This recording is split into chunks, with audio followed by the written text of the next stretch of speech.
В городе Саки для детей в возрасте от 3 до 6 лет открылись развивающие исламские курсы имам Нурлары. Занятия будут проходить 2 раза в неделю в мечети Яны Джами. По словам организаторов, любовь к религии способствует восприятию достойного поколения.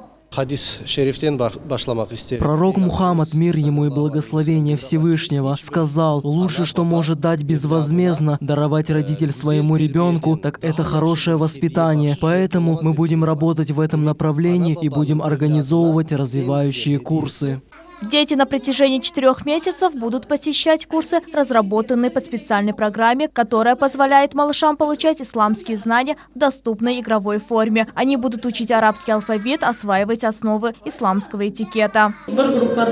В одной группе 12 детей. Сейчас мы готовимся открыть 2 группы. Девочки и мальчики будут обучаться отдельно. Преподаватель исламских наук Гульсум Ибрагимова отметила стремление детей к знаниям.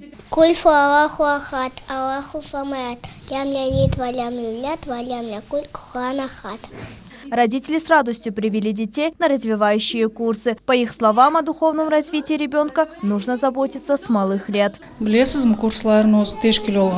Открытие подобных курсов имеет большое значение для просвещения нашего народа. Я хочу, чтобы мой ребенок знал родной язык, религию, культуру, традиции и, конечно же, духовно развивался. А самое главное, чтобы в будущем он воспользовался полученными знаниями. По окончанию праздника детям вручили подарки и сладкие угощения. Мавилея Юбгульнара Каримова, Алишер Алимов, телеканал Милет.